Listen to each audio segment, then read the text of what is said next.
Last time we saw the Jaguars and the Raiders, they were both coming off very tough defeats as the Jags lost to the Rams in Week 7 in London, while the Raiders lost to the Chiefs and didn't even put up 100 yards of total offense. My name's Tyler here with my brother Ryan. We're going to break down this Week 9 performance and provide our predictions at the end. So be sure to stay tuned, leave a comment, and while you're at it, hit that subscribe button to get notified when new videos come out. And Ryan, as I started off, both of these two teams really needed that bye week to regroup. Jacksonville got really just smoked by Matt Stafford and Devontae Adams in London, and the Raiders just got absolutely annihilated by the entire city of Kansas City in Week 7. And so they were dealing with some injuries too. Brock Bowers has not played for several weeks now. Jacoby Myers didn't play in that game also too. And to be fair to Geno Smith and that entire and just in his performance, and Ashton Jeanty as well. Kind of when you take away the main options for that team, there's not really much else out there, especially too when that offensive line is not that great. So this is going to be a very interesting matchup because the Jags are kind of hanging on to their playoff hopes, while the Raiders, I mean, a lot of those guys are looking to maintain their jobs. If we're being completely honest. So, Mhm. Ryan, I want to throw it over to you. What are your overall thoughts on both these teams, and particularly the Jags as well too, as they're in the hunt for the wild card spot?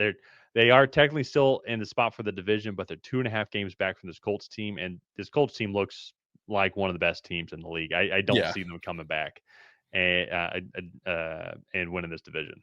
Yeah. I start with the Jags here. I mean, I like the Jags and what they've done so far. The signature win has kind of been against Kansas City there at home. And going to London and playing the Rams, that's just a really tough like place to play anybody really. But then the Rams came out and they put up 35, and that's just a tough matchup. They've kind of shown that those overseas games really kind of throw some teams for a loop. So I'm kind of just throwing that one up to, hey, they played overseas and it was just kind of a fluke game. They didn't show up that day, is what it is. Let's get back. You have the bye week. Let's get back, and this is kind of a get right game for the Jags. They have one of the most efficient running games. I will say, I think in the last few weeks, that pass blocking for the offensive line has kind of reared its ugly head, and they've come back down to earth. Yeah, they've given up 14 sacks in the last 2 weeks. Um, that they played, obviously, but 7 in each game, and so that's just a lot for anybody. And so I think this game, obviously, you're going against Max Crosby, going to need to win that matchup there. But Trevor Lawrence should be upright for most of it. And then kind of switching gears to the Raiders. Speaking of bad offensive line play, this offensive line has been not good. I know Colton Miller's missed some time with injury. They're kind of trying to shuffle things around and get guys in the right spot. But Ashton Jeanty was your premier pick, and he's really only had one game uh, where he's really exploded. Where they had over 240 rushing yards. I believe who was that against? Chicago. It was Mm-hmm. against Chicago. And then it's been 106, 68, and 25 in the last few weeks. So they only put up 95 yards of offense against the Chiefs. So Yeah, really, really rough performance there offensively. Defensively has not been much better. They gave up 434 yards to the Chiefs. And yeah, it's just been a rough year for the Raiders. They just lack a lot of overall talent right now.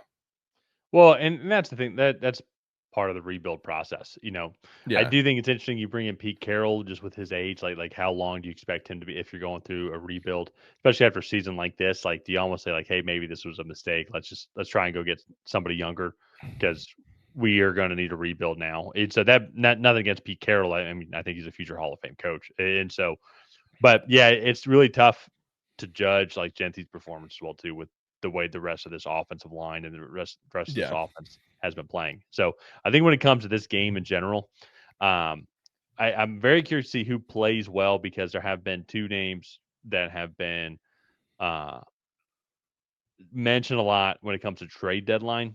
One of which was Max Crosby for the Raiders, which I think would be a very legit one. Trade Yeah. deadline's coming up here November 4th at 4 p.m. If there's ever a position in the NFL that's super easy to just trade kind of back and forth, I think it would be the edge rusher position because a lot of the time it's kind of see ball, get ball. Like, I mean, maybe there's some stunt lingo or whatnot, like how to get used to like the defensive tackles that you're with. But in general, though, it's like, no, my job is to contain set the edge or get after the quarterback, and try and strip the Yeah, ball. Another one too, I just say this just because I was seeing it on Twitter today, or X, sorry. Um, I'm still old, but Brian Thomas Jr. supposedly. Now I don't know how real that is or if that was a joke, but it's supposedly, probably a joke.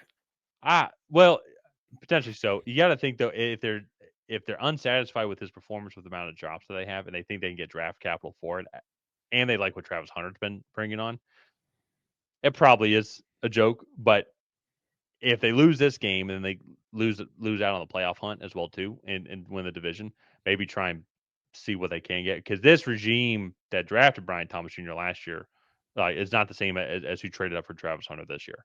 So I Yeah, would be shocked if that happened. To be completely frank, Max Crosby being traded is way more likely because he's the yeah. only real The, asset that is tradable. I think. yeah, the other one Uh, I've heard from the Raiders is Jacoby Myers, which I think that's realistic.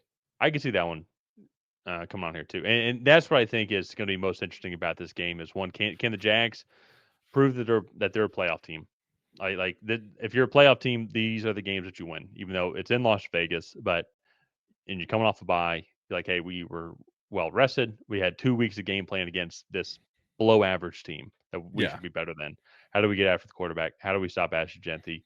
How do we make this offensive line continue to keep looking embarrassed? So I think that is what the Jags need to end up doing here, and I think they're going to do it. I think there's the Raiders. It's going to depend on the injuries overall. If Brock Bowers is back, that's going to be a big lift for this team. But if he's still not able to play, then that's just such a big piece loss over the middle for this Las Vegas Raiders team. And that's right. I think Jacksonville then too, with the weapons that they have, are going to be able to exploit the rest of this Raiders defense. yeah. Brock Bowers should be back, especially coming off a bye. He should be fairly well rested. They didn't put him on IR, and he's already missed 3 games.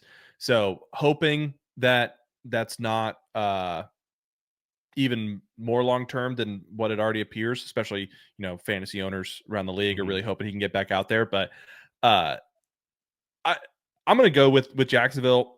I just think that this team, they have a lot of talent actually on this team. You go look, even like on the defensive side of the ball, they just traded for Greg Newsome, who I think is a good corner. Not like one of the league's best, but still a good player. And then I really like Trayvon Walker. Josh Hines Allen is a really good pass rushing duo. They've been pretty decent against the run this year, if I'm not mistaken, as well. That defensive front. And then, I trust Trevor Lawrence and that passing attack. I think that they've done a good job so far this year as well, excluding that game over in London. So I like the Jags in this matchup as well. Yep, But it's going to be fun. Jags got an outside shot. I will say it's like they're currently, as of right now, sitting seventh in the playoff. But Kansas City Chiefs, we're recording this Sunday night. Kansas City Chiefs play Monday night. yeah, And come on, let's be honest.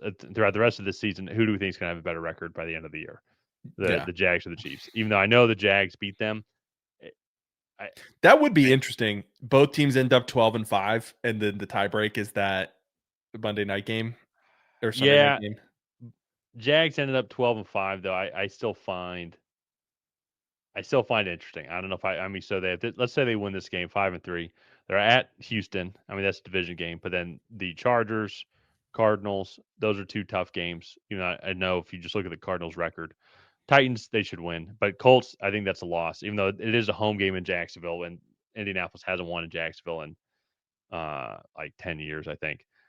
Jets, but then Broncos, Colts. I mean, you say that it's possible. 12-5 is Yeah, possible, but that's a stretch though. I think more likely it's going to be 10-7, more yeah, likely. And so we'll have to wait and we'll see. see. Yeah, but let's go ahead. Let's wrap this video up here. We were both taking the Jags in this matchup. Let's. If you have not already, please go ahead and like and subscribe. That is the best way to help out the channel. While you're down there, leave a comment on who you think is going to come out ahead in this matchup. Will it be the Jacksonville Jaguars? Will it be the Las Vegas Raiders? None of that. We'll see you guys next time.